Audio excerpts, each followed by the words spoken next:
Mesdames et messieurs, The greatest festival of our contemporary society, the Olympic Games, is about to begin. This is gonna be close. Oh! They're all completely gassed! They've given it everything on the global bucket! Oh, yeah! Go! Oh! Brilliant, brilliant, brilliant. But that is an Olympic championship. Ready? Hello and welcome to another episode of Keep the Flame Alive, the podcast for fans of the Olympics and Paralympics. If you love the games, we are the show for you. Each week we share stories from athletes and people behind the scenes to help you have more fun watching the games. I am your host, Jill Jarris, joined as always by my lovely co-host, Alison Brown. Alison, hello. Annyeonghaseyo. How are you? I've been feeling very maternal the past several days in the best possible way. Oh, wow. Well, okay, so today we are talking Youth Olympic Games, but we also, you got to stick to the end of the episode because Milan-Cortina has another episode in the Bobsled novella. And if you're a graphic designer, there is a World Games opportunity for you. But we are talking Youth Olympic Games today.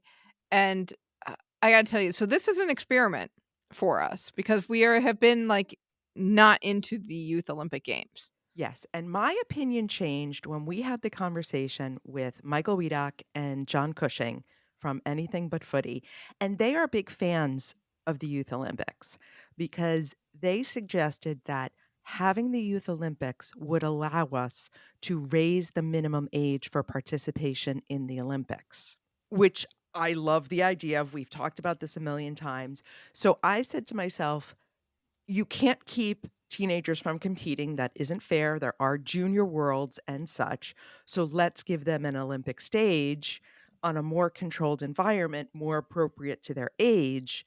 And I can get behind that.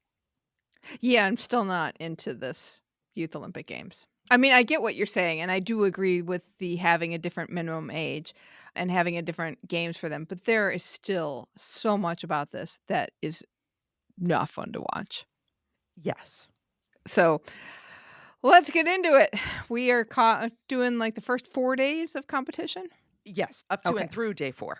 Okay, great. So just to remind you that the Youth Olympic Games athletes must be 15, 16, 17, or 18 on December 31 in the year of the games. So we are talking about high schoolers here. Maybe they just got out of high school. And I will say another draw for us, or for me, is the mascot of Gangwon, Mooncho, who is born of a snowball that was used in a snowball fight between PyeongChang 2018 mascots Soo Harang and Bonda B. It inherited the sportsmanship of its Winter Olympics predecessors. You cannot, oh my gosh, best backstory ever. These Koreans know how to do mascots. Yes. I mean, Soo Harang and Bonda B I know Bonda B, you were obsessed with Bonda B. Love Bonda B. I adored Soo Harang. So to have them be related, since they're using so many of the PyeongChang facilities, this was great. And he's got the snaggletooth, he's got the big head, and there's been some, as there was from Beijing, there's been some great videos of of PyeongChang getting stuck in doorways. Because he's got this very, very wide head, so he can't fit straight on. But when he turns sideways, he's got these spikes coming out of the back, so they bump, and they don't seem to bend very well. And then he's got the little snaggletooth. He's great, and a lot of charm, a lot of wonderful cartoons with him. So yeah, yet again, the Koreans kill it on the mascot game. Oh, I'm so excited every time I see him or any form of Mungchu. They just do such a good job. I love them and their mascot making abilities so much. It warms my heart. So, Especially since in Paris we're dealing with hats. Right. So you'll want a hat right now. It is cold. It is windy. Is cold. They've had 2 snowstorms since the events have started. It is true Winter Olympic weather. And I do want to say, I saw your post with the picture of the double screen and the notebook, and you were all prepared. And I posted on Twitter, shh, nobody tell Allison, but it snowed, so we can go cross country skiing today. And that's what I'm doing. Well, I was sitting at my kitchen table with 2 screens and my phone. Obviously, I was using my phone to post, so I couldn't just to try and keep track because, and I'm going to mention feed beefs, Mm-hmm. if you don't watch it live, good luck. Okay. Feed beefs. Yes. If you don't watch it live, or unless you're short track or long track speed skating, you can't watch it again. Okay, so first of all, there is no feed for Alpine or sliding. The only feeds I've been able to see so far are short track and long track Mhm. and ski jumping Yes. Okay. So I'm not missing anything except and for curling. Oh, right. So if you want to watch anything else, too bad. Right. You are on highlights. You are in highlights. The problem with highlights, as I discovered today, I cannot play the highlights. I don't know why. So the Really? video supposedly is a replay available. It's a highlight reel. It should be replay available. I go to play, nothing plays. Right now, I am unable to play anything on the Gangwon website. I can only play it on the YouTube site. So I am reliant Wow. on catching it live on YouTube or what is allowed to replay on YouTube. That is interesting. So I don't know if I'm geocached out. I've watched too many. I've tried clearing browsers. I've tried different browsers. I've tried different devices. But I am having a lot of trouble streaming directly from the Olympics.com site. Which is odd because I have had trouble getting the videos to go. It's like I have to click a couple times and then they're always muted. And then I have to click that until it finally clicks on. But yeah, I find it hard to find the videos. They'll have them posted, but you don't know what you've seen and what you haven't seen. And it's just really tough. And I understand why they wouldn't have broadcast and feeds of all of these events. But if you are trying to get youth interested, I don't know. It's got to be more than how do they have highlight reels and not have a full feed? That was my question because when we talked to Alexis Schaefer, we had a long discussion with him about how OBS chooses what is filmed and what isn't filmed. And one of the issues was you can't have cameras everywhere. Okay, makes perfect sense. They seem to have cameras at curling for one sheet. So whoever's Okay. playing on that sheet is who you get, which is fine. You can't watch 4 different curling matches Mhm. at the same time. But if you've got highlights from the sliding center, why can't you just have an uncommentated feed? Good Just point. have a raw feed. Just let me see the camera feed. But again, that costs money and that's technology, whereas highlights, you just have bits and pieces. But it feels disjointed. And so, I mean, everything is short track and long track, which is great. It's right in town. They had the camera set up. Obviously, it's easier and cheaper, but a little bit of something else would be good. Especially if you're trying to grow sports. I don't know. While we're on feed beefs with the stuff that you do get commentary on, I'm already tired of hearing the phrase making Olympic history because you're not really making Olympic history. You're making youth Olympic history. Let's make a discern between those two. I was going to say the commentary has been really good. I got a great explanation of K point. I got a great explanation of the difference between long and short track. And I've gotten great explanations as to the officiating of short track. Oh, I'm not going to deny that the people doing the commentary are well trained and well versed in what they do. I will say that. I can also tell when they have to fill time. And they're filling time with they're making Olympic history and so is only 15 years old. See, I haven't heard that as much. Different events. Maybe, but maybe if I heard it twice, that was one time too many. Though once again, I am frustrated with being unable to identify who the commentators are. Yes. They're never, as Ollie Hogman told us, they're told not to identify themselves. I wish they would. because I would like to give them credit. The only one that has identified herself is Vicky Wright doing curling. She was part of the gold-winning Team GB, Oh, nice. and she's been fantastic. And there is nothing better than two Scotsmen talking curling and saying Korea in a Scottish accent. Oh, man. Well, with our limited feeds, have you found a volunteer or officiating job you would want to do? Well, ski jumping, I found two. Okay. Because mine is in ski jump as well. Is yours the snowblowers? Yes, it is the snowblowers. Okay, so the first day of ski jumping, and we'll get to that, the weather was horrendous. It was during the snowstorm. Visibility was terrible. The wind was whipping around. And maybe 10 to a side. I mean, at every step, there were one on each side. I think it was all men, but who could tell? They were wrapped up so tightly with a snowblower blowing the snow off. Yeah, it was like a portable, like a leaf blower almost looked like thing where they could blow off their little section of the track and make it safe for the jumper to go down. My second job, since you would, I think, like to claim the leaf blowing, was because it was so cold, the kids would get onto the platform and then sometimes come off because the windsock, a word I learned, I did not know it was called that, where they see the wind. They would come off the platform and stand. And there was a volunteer who would stand in front of them and block the wind. Aw. So I think that would be probably more my speed. I would agree.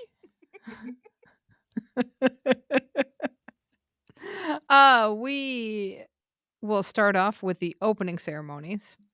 It seemed like they had stuff in two venues. They had the main ceremonies in the speed skating venue, the long track speed skating venue. And it looked like they had some other stuff going on in the PyeongChang Dome, which we only cut to once when the flame arrived. So I don't know what those people were seeing or if they were also watching the ceremonies just on a Jumbotron.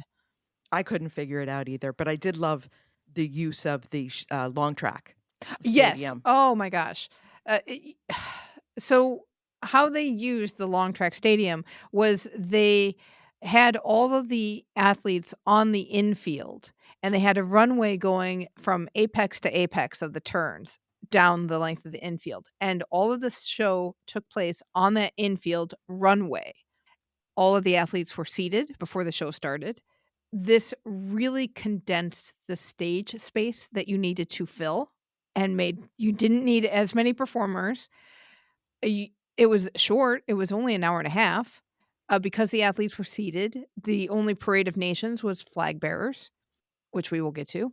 And I just loved this. It was really, really good and really appropriate for this level of games, I thought.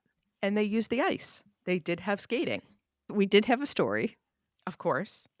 But instead of having a little child that all of the adult Olympic Games get stuck with, we had a teenager.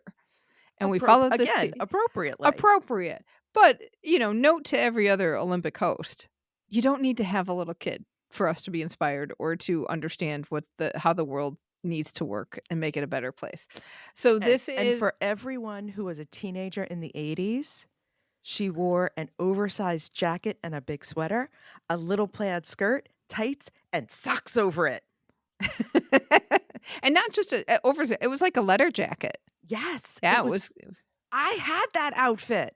Didn't look nearly as good as me on her as it did on the other way. She looked way better than me, but it was fantastic.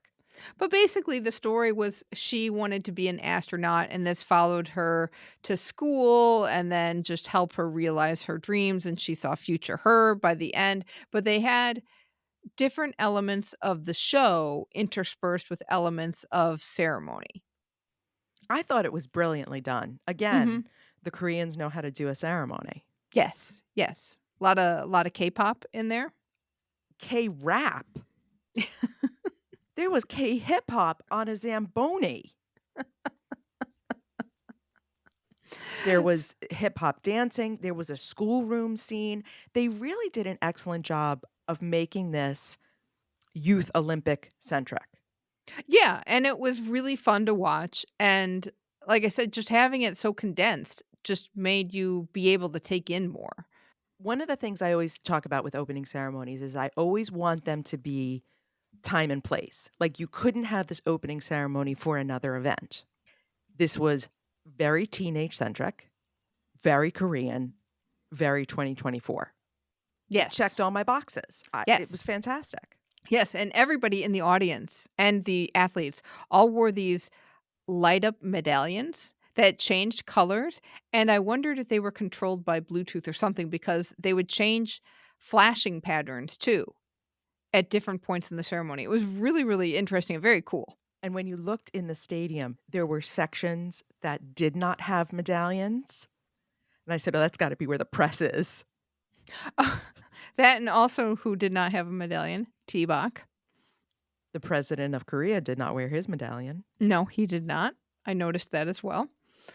So I would have worn my medallion. I will take any opportunity to glow in the dark. So for the Parade of Nations, that was also different because all of the athletes were already in the stadium. They only had flag bearers come out. Whenever possible, 2 flag bearers, 1 male, 1 female. Again, we have issues with how to carry a flag.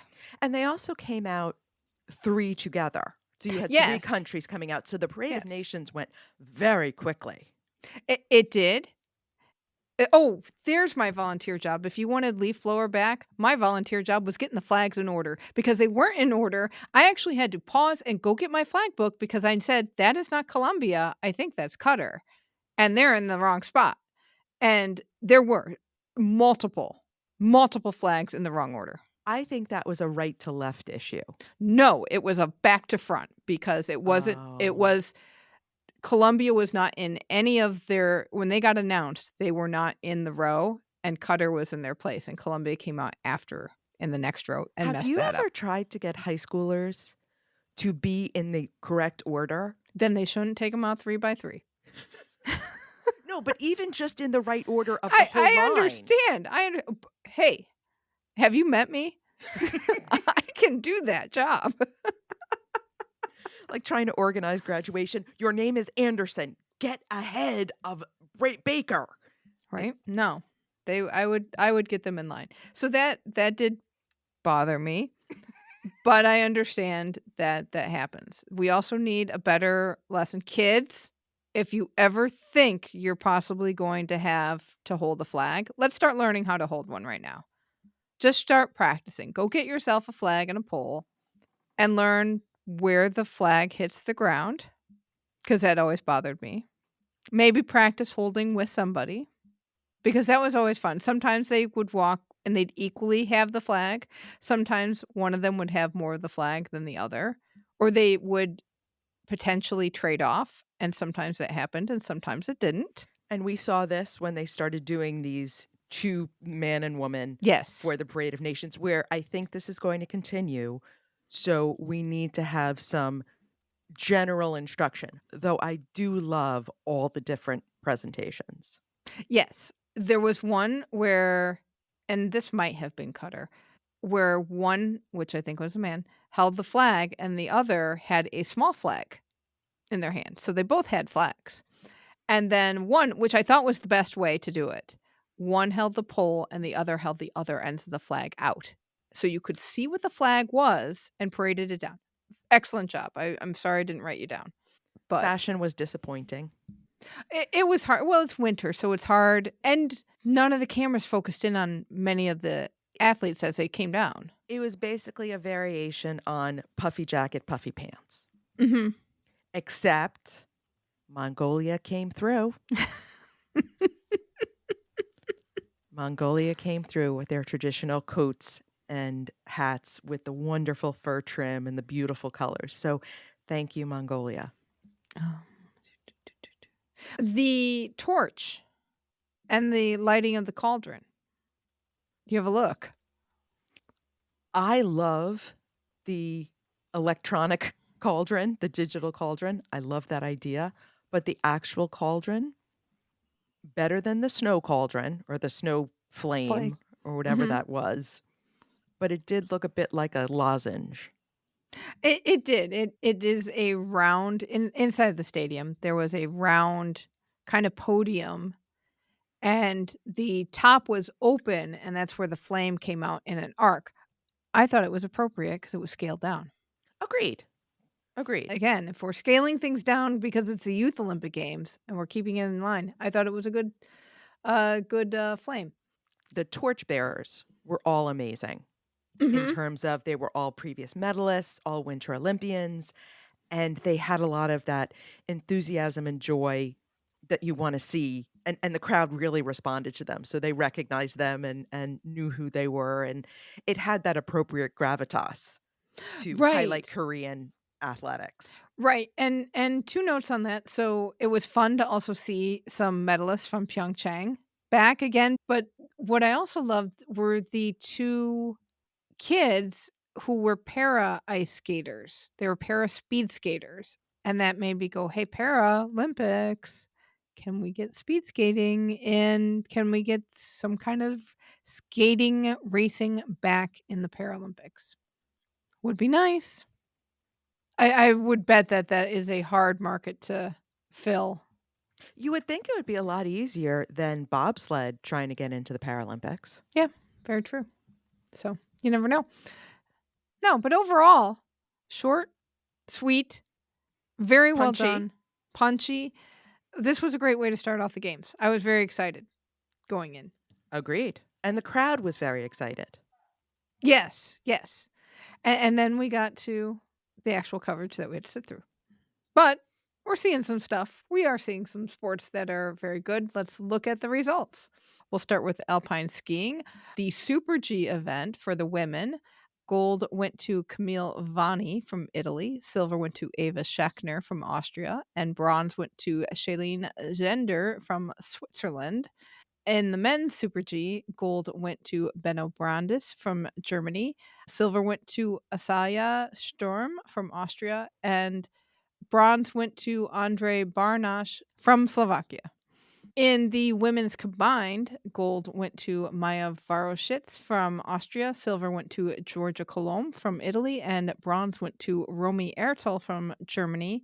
In the men's combined, gold went to Zach Carrick Smith from Great Britain, silver went to Alexander Axschwartz from Sweden, and bronze went to Liam Liljenborg from Sweden.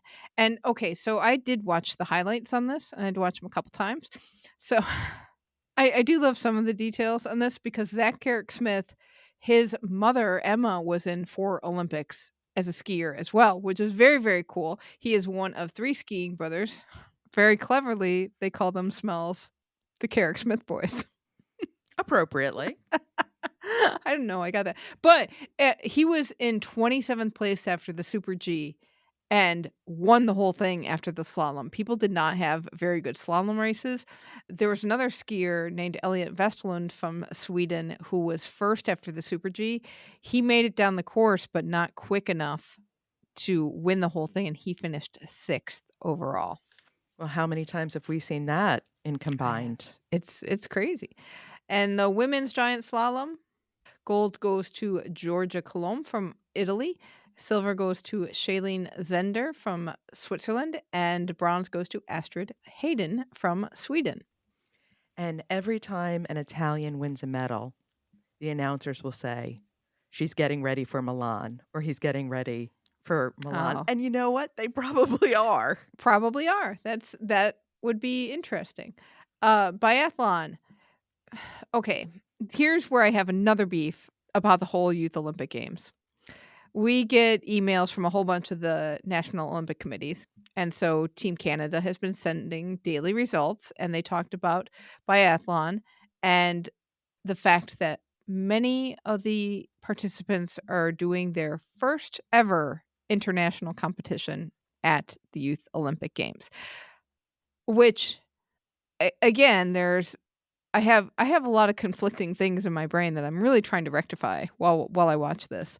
But the idea that the pinnacle of youth Olympic sports, or I'm sorry, the pinnacle of youth sports should be the Olympics, right? But if people are competing in their first international competitions at the games, How much of a pinnacle is that versus, say, having a nice little sports festival?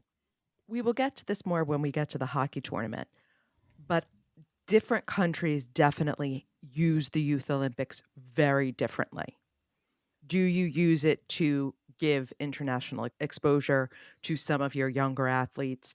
Do you use it to prep your athletes for 2 years from now? So I think some of it also has to do with where are they on the pipeline?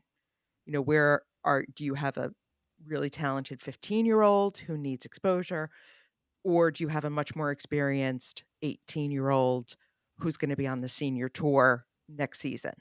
Well, and then that makes it a different watching situation. You have to then set expectations for a viewer or a potential viewer. Because if we are going to watch kids getting ready for the next level of sport, then we have to know what we're really seeing. Are we seeing the varsity team? Are we seeing the JV team or the freshman walk-ons come out?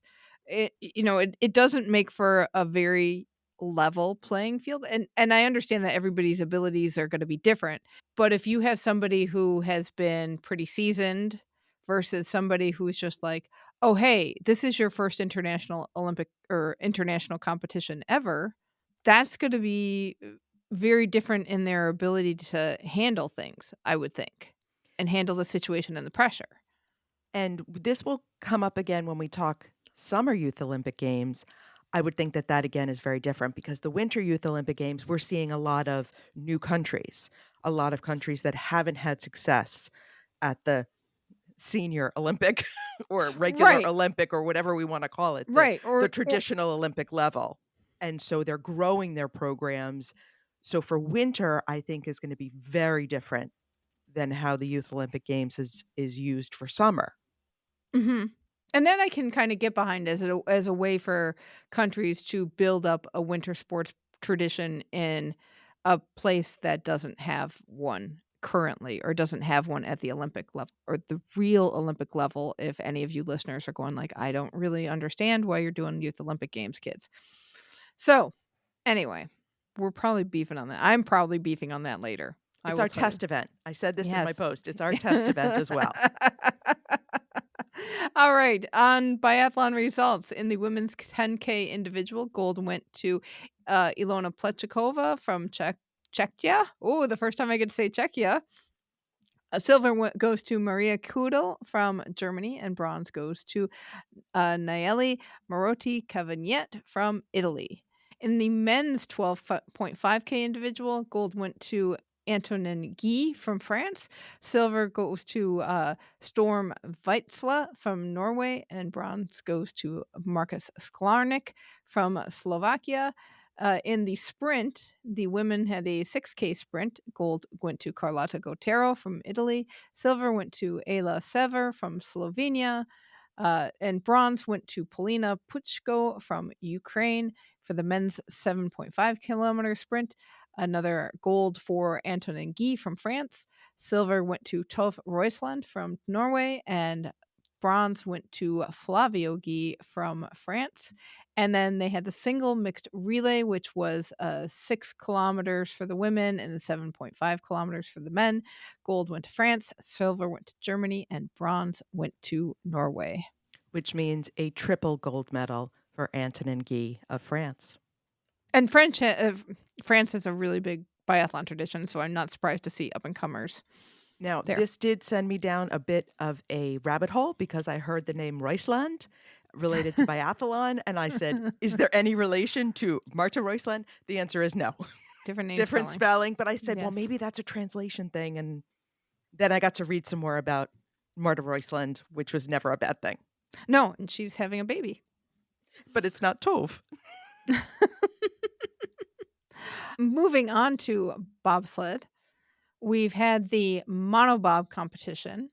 They only have monobob for the Youth Olympic Games. For the women, gold went to Maya Voigt from Denmark. Silver went to Agnes Campiol from Thailand. Their first medal for Thailand in the Winter Youth Olympic Games, second appearance for the country. So that is awesome to see that country start to see some results for the effort they've been putting in. And bronze went to Mihaela Alexia Anton from Romania. On the men's side, gold went to So Jae Hwan from Korea. Silver went to Jonathan Larimi from Tunisia. And bronze went to Chi Zhengyu from China. Also, first appearance in the Winter Olympics, youth or senior Olympics for Tunisia. And they got a medal. And they have several athletes there. They also have 2 women monobobbers, an alpine skier, and I believe a short track skater. Oh, So they do. Yeah. Tunisia sent quite a healthy team to this Olympics, which is exciting to think of these kids coming to Milan. Very true. Very true. Curling, we have mixed team competition going on. It's 2 groups. In Group A, the U.S. is atop the board. They have qualified for the next round with a 6-1 record. China is behind them with a 5-1 record. Japan and Sweden are both at 4-2.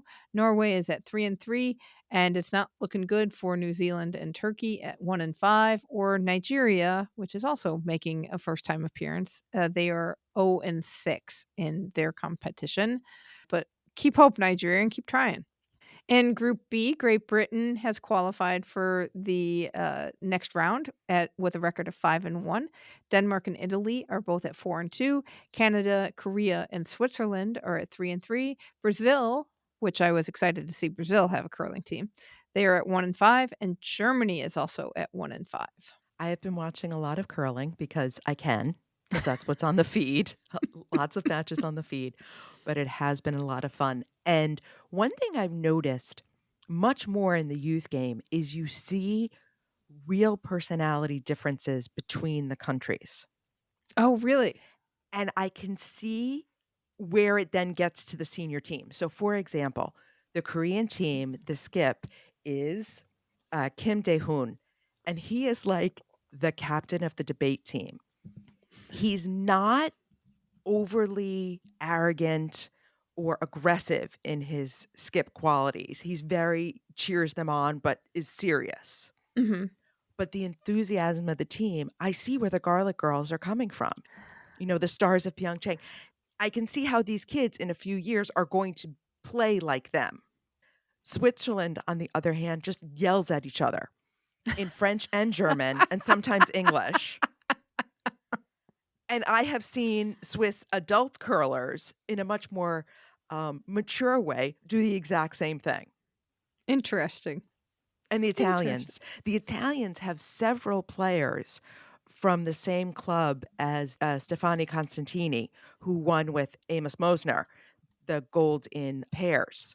And there's this one girl on the team who's the daughter of the coach who plays just like Constantini. Oh, nice. And I'm like, there she is, the next girl coming up. So it's fun to watch them, having watched so much curling in the last 2 Olympics, not having watched it before, kind of seeing the personalities come through. And the kids are they're amazing at this age, at this game, and the shell game. And it's also fun to watch the coaches where they just look at them like, no, don't do that shot. Please don't. And the kids do it anyway, and the coaches just shake their head like, yeah, they got to learn. Moving over to freestyle skiing, we have ski cross on the agenda. For the women, gold went to Uma Kruse Een from Sweden. Silver went to Morgan Schutt from the USA. And bronze went to Lena Tolman from Switzerland. For the men, gold went to Niklas Höller from Germany. Silver went to Yannick Sommerer from Austria. And bronze went to Måns Albertsen from Sweden. I think I watched a highlight of this. I was trying to watch the highlight. Moving over to hockey, we have a 3-on-3 tournament, which I thought was going to be the only hockey, but we are getting full-strength hockey later on in the games. Men and women both have an 8-team tournament, so records right now. Latvia is undefeated. Austria, Denmark are both 5-2. Kazakhstan and Poland are 4-3. Great Britain is 2-5. Chinese Taipei is 1-6, and Spain sadly is 0-7. The semifinals have been set. It is Latvia versus Kazakhstan and Austria versus Denmark. On the women's side, the Hungarians are undefeated. China is at 6-1. Korea and Italy are both 4-2. Turkey is 3-4. Australia is 2-5. Mexico is 1-6, and Netherlands sadly is 0-7. And the semifinals for that will be Hungary versus Italy and China versus Korea. So, couple notes on 3-on-3 hockey. There is 3 16-minute periods, only 2 minutes between the periods. Oh, okay. Goes really fast, and it is played cross ice. I did not know what that meant. I did look it up. It's the width versus the length. Right. So, in other words, okay. you can play 2 matches on a standard size rink at the same time. Yes, I did notice that they were playing multiple games at the same time. It does go very fast. It's a smaller game, but it's exciting also again to see countries that you don't think of having a winter tradition in this tournament, because that looks like here's a way to get in with this hockey 3-on-3. We can cobble together a team that big. Well, you'd be surprised how big these teams are. I think it's 13 players.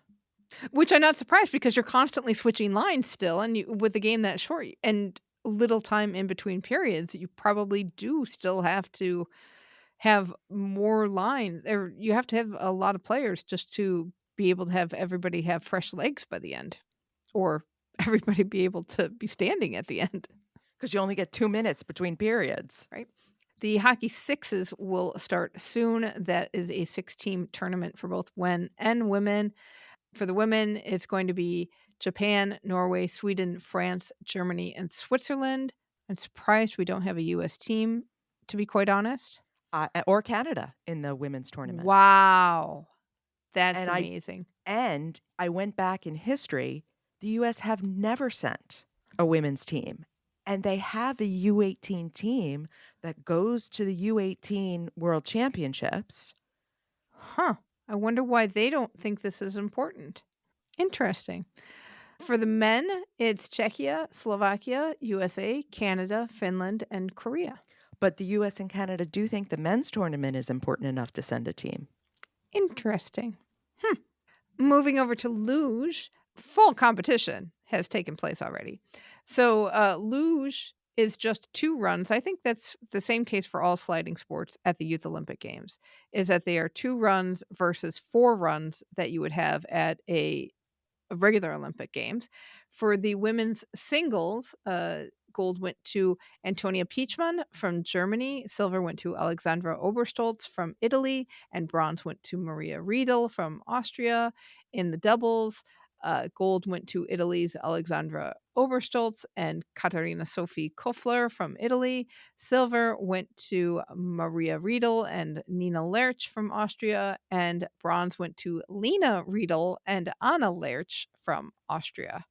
Yes. So there's 2 pairs of sisters. The younger sisters compete together. The older sisters compete together. They said because of age and size. Interesting. That they pair better, and the younger sisters beat their older sisters. I'm not going to say yay younger sisters, but yay younger sisters. In the men's competition, in the singles, gold went to Italy's Leon Hasselrieder, silver went to Paul Socher from Austria, and bronze went to Philippe Brunner from Italy. It is the second medal for Brunner because he also got gold in the doubles, where he paired up with Manuel Weissensteiner. Silver went to Latvia, the team of Janis Grujulis Borovas and Edwards Sapoulis, and bronze went to Louis Grunebeck and Maximilian Kurt from Germany. Manuel Weissensteiner is the son, of Gerda Weissensteiner, who won the individual luge gold in 1994. Oh, nice to see that. Can you tradition. imagine the pressure, though? You You have not won a gold. I have a gold. Do Well, you now have a goal? it's one of those where, oh no, we don't put any pressure on them. They just want to do it by themselves. I mean, he probably spent his whole childhood at the track. Could have. Oh my goodness. Can you imagine? Team relay for the luge. Gold went to Italy, silver went to Latvia, and bronze went to Austria. And I do want to mention in Luge, we keep talking about countries being introduced to sports. Who has medaled in this youth Olympics in Luge? Italy, Latvia, Germany, and Austria. Who medals Powerhouses in the sport. Yeah, powerhouses. So this is not one of the sports that is getting expanded through the Youth Olympics. Moving over to short track speed skating, which I did watch a fair amount of. I've watched all of it. We're going to start with the women's 1500. Gold went to Yang Jingru from China. Silver went to Li Jinzi from China, and bronze went to Inoue Nonomi from Japan. This was a wild race. You can watch this race on YouTube. It is one of the replays. You must go back because Yang Jinru just took off on the first lap, basically lapped the competition, sat in the back of the pack, but was actually in the front. Yes. And never looked back. And in short track, 1,500 meters is the longest race they have at the Youth Olympics. Usually the first several laps, everyone's sizing each other up. And Yang just said no. And no one ever caught up to her. There was a little bit of a move made, but she's like, I'm in the lead in the back of the pack. And I think it confused everybody. It did. And it was an interesting and kind of genius race strategy where you have, and I wonder if it is something you will see at other games or events where people start thinking about, well, maybe we do this a little bit differently. And yeah, she took off. It took her a few laps to get back to the back of the pack. And everyone else was just like, well, I'm doing my race, which, that's what you do. You have to, you do skate your race and you have your strategy, but you do also have you have to react to the people around you. And by putting herself in the back of the pack, yes, she exerted all that energy at the beginning, but then she could just conserve everything because by the time it was time for everybody else to speed up, it was too late for them to get to her. I wonder if this will only work on a junior level because senior, more experienced skaters Could be. would see through this and react to it better. Never know. Over on the men's side, gold went to Korea's Ju Jae-hee, silver went to China's Zhang Jihee, and bronze went to Korea's Kim Yu-sang. For the women's 1,000 meter, gold went to Li Jinzi from China, silver went to Yang Jingru from China, and bronze went to Polina Olmolchuk from Kazakhstan. Now, if you'll notice, it's the reverse 1-2 from the 1,500 meters. And in the final, the Dutch skater, Angel Dolleman, crashed out of the final. She was penalized. She was taken out. She crashed out of all of her short track races. But don't feel bad for her. We'll get to the why.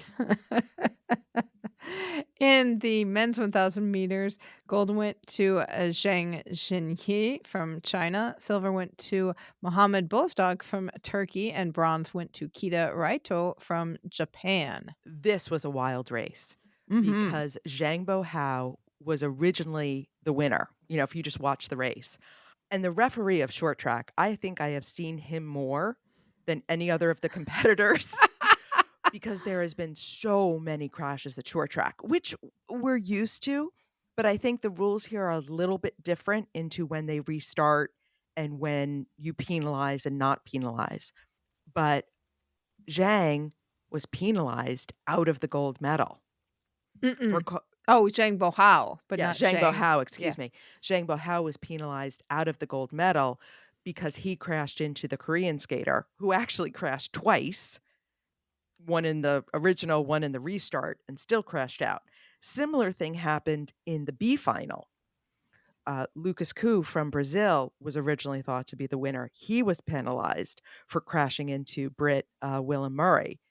leaving Hungarian Dominic Major as the winner. So there was a lot of noise, shall we say, in the stadium, a lot of gasping.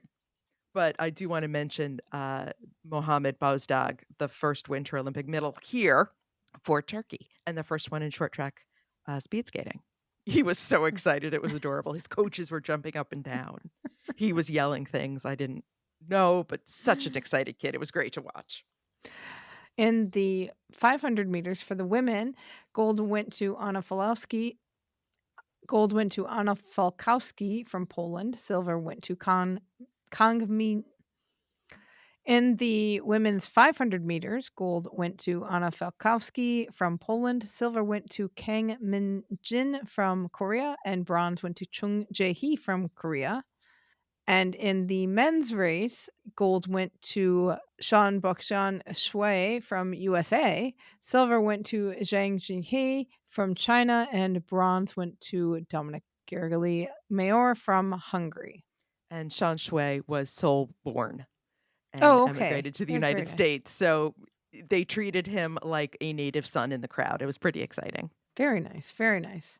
And sadly, like one of the races just ended in tears for the women. I don't remember if it was 500, but there was a Hungarian skater who she did not have a good event because I think she was expecting or hoping to medal, and just things were happening to her right and left, and she just ended one race sobbing, and that was not fun to watch. It was the 500, and both the Korean skaters were crying, and I don't know if it was because they didn't win and they felt so much pressure being at home, or if it was just overwhelmed with emotion. But it is hard, and this goes back to what I said at the very beginning of the show, to see these kids start crying, either from joy or from frustration or emotion. They all of a sudden, they look so little when they cry. They do look so young. Also, where did they look young? In the long track speed skating. Oh, this is where, when I turned this on, I said, this is why we don't watch the Youth Olympic Games, is because it was not good. I turned it on, and I don't watch a ton of speed skating. Yes, you do. You do watch a lot. You watch a lot more speed skating than the average bear. Well, the average, yes, but I'm also not a speed skating junkie. But Fair. first thing I watched was a 500, and immediately it was, oh, the technique is horrible. And because they're kids. They don't have great technique. They're so far behind the World Cup standards. When you got to the end, it was getting better. But boy, that was tough to watch. You really saw how young and inexperienced these athletes were. And it really reminded of me of, I'm an adult and I don't have kids in high school. So therefore, I don't watch high school sports. But I did watch it because it was on. In the women's 500, which was painful, a gold went to Angel Dalleman from the Netherlands. So good for her for being able to do both events. Oh, just wait. Silver went to Jung Hui-dan from Korea, and bronze went to Sasabuchi Waka from Japan. In the men's 500, gold went to Finn Sonnenkolb from Germany. Silver went to Mika Johan Klevstuen. Silver went to Mika Johan Klevstuen from Norway, and bronze went to Shin So-nung from Korea. And we had the 1500, which was like watching paint dry. I felt so bad for the commentator. This is, I think, where I heard a lot of, and they're just 15. Oh boy, this was tough. People were slow, and granted, I get it. They're younger athletes. This is probably very appropriate where they should be. But why are we putting that on a stage with cameras and making it a big event? Like, you should be watching this, because it's not fun. It's not fun. Gold went to Angel Dalleman from the Netherlands again. Silver went to Liu Yongqi from China, and bronze went to Hanna Mazur from Poland. For the men, Finn Sonnenkolb from Germany won again. Silver went to Pan Baoshu and from China, and bronze went to Kubo Sota from Japan. Okay, the reason we put this on the world stage There's 2 reasons, possibly 3. Angel Dolliman did some of these races in the same day. Wow. She was literally running across the street and going back and forth between short track and long track.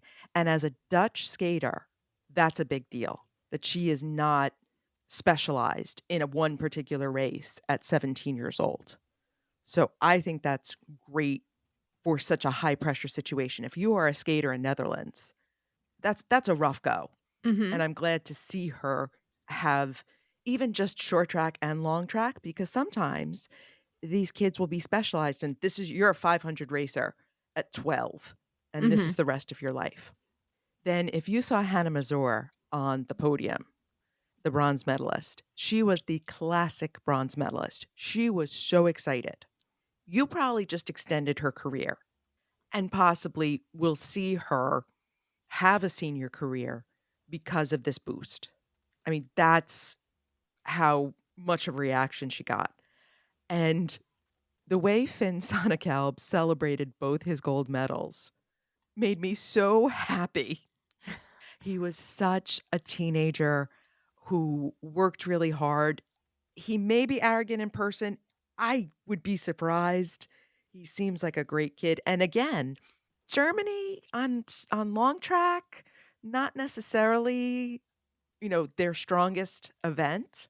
Maybe we will see that change because other kids will see his success. And he was adorable. They might Come see on, his he was success. adorable. They might see his success because that's the one feed you can get. Fair enough. And it was fun to watch them when they did a really good race or they were making personal bests, more than some of the other events because you could really see the reactions. Yeah, I mean, he was fun to watch when he won, but it did not, for me, it did not make up for a lot of JV junior varsity You competition. just hate kids, Jill. I don't hate kids, but I'm not sure. No, you're right. I'm not sure this needs to be a thing. You're right. Not sure. Still, I'm working on it. I'm working it out. Skeleton. Skeleton for the women. Gold went to Maria Voits from Germany. Silver went to Darta Nimane from Latvia. And bronze went to Laura Leger from Latvia. Men's gold went to Emils Indriksson from Latvia. Silver went to Yaroslav Lavreniak from Ukraine. And bronze went to Shin Yeon-soo from Korea. Skeleton always seems to have more variety than just the Germany, Austria, Italy sliders. Latvia. We could have seen where they trained if they had awarded an Olympics to Stockholm with sliding in Latvia. All right, moving over to ski jumping, as we said. It was windy and cold, very windy. It took a long time for this competition. For the singles, better for the team event, which is good. Women's normal hill. Gold went to Taya Budlai from Slovenia. Silver went to Josie Johnson from the USA. And bronze went to Ingvild Sinovia Midskogen from Norway. I have a beef on 4th place. 4th place went to Aneška Indrakova from Czechia, who was also at Beijing 2022. I say if you have been to the Olympics, you do not get to go back down to the Youth Olympics. There are 2 youth Olympians competing here that were also at Beijing. Well, I get that they make the age. We need to raise the age in the Olympics. That's the bottom line. You should not have 15-year-olds competing at the Olympics. But she is also on the World Cup circuit. So should she be on the World Cup circuit? No. But I was not happy to see that. I think if you're going to have a Youth Olympic Games as a stepping stone to the Olympics, you don't step down. LeBron James skipped college to go play pro basketball, but he didn't go, hey, let me sign up for the semester so I can play March Madness. He didn't do that. He couldn't do that. I don't think they should be allowed to go back down. I'm going to make it happier. Josie Johnson has been getting a ton of press and nice press about how well she's handled this silver medal. Apparently, she imagines Taylor Swift and the Reputation dance when she gets nervous. She's been really charming on Instagram. So Yay for Josie Johnson, who is going to be going to the Junior World Championships. She was just named to the team. Oh, well, that's nice. For the men's normal hill, gold went to Ilya Mizernik from Kazakhstan. Silver went to Nikki Hummel from Austria, and bronze went to Lukaszczyk from Poland. Lukaszczyk was leading in the first jump. In the second jump, he jumped 108 meters, which under the conditions was farther than anyone else. The crowd was going, it was a very small crowd because it was very cold. I could hear them, though, on this one jump. The commentator was going wild, and then he fell on the landing. Oh. But even with that fall, he still ended up in third place. So that's how far he went. Nice, nice. This was another one where you just saw the people down at the bottom of the rankings just were babies, I guess you could say. They looked very young. Their technique was a little rough. There was big differences. Like you would see jumps over 100 meters and then jumps at like 60 and 70. Yeah. There was a big difference between the top and bottom. Right. And that I did not like. Mixed team, gold went to Slovenia, silver went to Norway, and bronze went to Austria. The Slovenians were so far ahead that the last jumper could have just not gone, and they still would have won. Jeez Louise. And so that means it was a double gold medal for the women's champion, Taha Bobsled. Oh, that's nice. That's how you say that. Over in snowboard, the women's snowboard cross, gold went to Noemi Widmer from Switzerland. Silver went to Maya-Lee Ifrate Danielson from France, and bronze went to Leah Costa from France. On the men's side, gold went to Jonas Cholet from France. Silver went to Anthony Shelley from Canada, and bronze went to Zion Bathonico from Brazil, whose brother, Noah, competed at the last Winter Youth Olympic Games, also in snowboard cross. They are the Brazilian snowboard cross team. He has continued to compete, and I think they're trying to qualify for Milan. What really bothered me was I saw the highlight of this race, and Cholet and Shelley were way far ahead of the other two. And I believe an American was fourth in one of these races and was just like, rats. But the idea of seeing Brazil on the podium was awesome, but you could not see him finish the race because the highlight cut out and did not show him. Not that I'm bitter about it. In the mixed team cross, gold went to France team number 1, silver went to France 2, and bronze went to Australia 1. It throws back to the old days of bobsled where they used to have Germany 1, Australia. There was no Australia. Austria 1 and 2. Very nice. Very nice. When they had Czechoslovakia teams 1 and 2. So that wraps it up for our first chunk of Youth Olympic Games coverage. You seem to be enjoying it. I'm having a great time. You're just mean. I will take that. I might be mean. I'm enjoying watching some of it. Like, when you can't tell how inexperienced the athletes are or the lower level of capabilities, it's fun to watch. Like, short track is short track. There's not a whole bunch of difference there. But the speed skating, there was so much difference. And the ski jumping, there was so much difference. And not getting to watch a whole lot. I haven't really tuned into much curling. But there's so many countries with a curling tradition that you're going to see a lot of decent curling as well. I've seen some really good shots on highlights. I will say that. It's been a lot of good curling. So, but when you have such a difference, it's not fun. Figure skating's coming up. Gonna have thoughts about that. Anyway, we do have to get to the latest installment of our bobsled novella.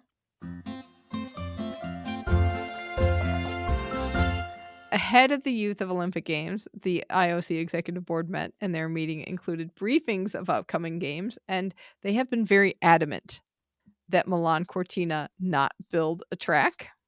And they said, we will have a definite answer to that by January 31st. But somebody knows a guy. Yeah, right?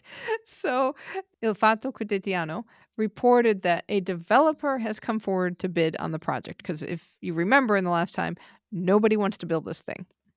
But Italy really has a lot of pride in wanting to have a bobsled track, even though they demolished the one that they were going to renovate and the one they built for Torino 2006 That's is right. no longer, We got the pride in the bobsled. right? No longer functional. They still want this track to be built and have the competition in Italy. The IOC says, no, let's have it someplace else. So a developer has apparently come forward to bid. This would be the Pizzarotti Group from Parma. And I had to Google Translate with the article, and it's a little confusing, but it sounded like the tender would start at 81.6 million euros for a track that you got a track record of not making your tracks last very long, Italy. The actual cost of the project would be probably over 120 million euros. Part of the next steps include vetting whether the company actually exists, would be good, and can do the work in the time allotted. They would also need an exemption from the IOC to deliver by mid-November because that's when the IOC wants it. They want it done this year because you have to have test events. Well, obviously a track ain't getting built that quickly, so they would ask IOC for an extension to have a March 2025 deadline and final delivery by October 2025 and have a test event then. Can you imagine like 4 months you realize that your track's not really great? I mean, like the March deadline would be this pre-homologation stage, which that's pretty much is the track okay and safe. But the test event a few months before the actual Olympics, what happens if it's not ready to go? Then you better know another guy. So we'll know by the 31st. I was so fascinated by that. Oh, novellas, you are not letting me down. You know, the Italians were not going to let this go. It would have been okay if they could have put it very far away in Italy. But the idea of it going to another country was just not going to fly. No. There's a lot of pride there. So we will see what happens. We're close. I mean, we haven't even gone back to the issues with the GABA with the issues with the GABA at Brisbane 2032. We've just let that one sit for a while, but there's stuff going on with that too. We can have one novella at a time. I know. And the surfing novella is pretty wrapped up. So bobsled novella, taking Nona over. needs to watch her stories. She has a favorite. And right now it is Milano. We also have some news from the World Games. The Chengdu 2025 organizing committee is looking for logo, mascot, and slogan ideas. So they've been having a national contest, but they have decided to open it up to international submissions. They are looking for ideas and designs from art and design students, professionals from design companies, or independent graphic designers. You can participate individually or as part of a team. Deadline is February 28th, 2024. We will have a link to more information and how you can participate in the show notes. I think they might be looking for a mascot idea because Talk of to the Koreans. Well, you remember that panda that was dancing at Birmingham? That very, very sad, angry panda?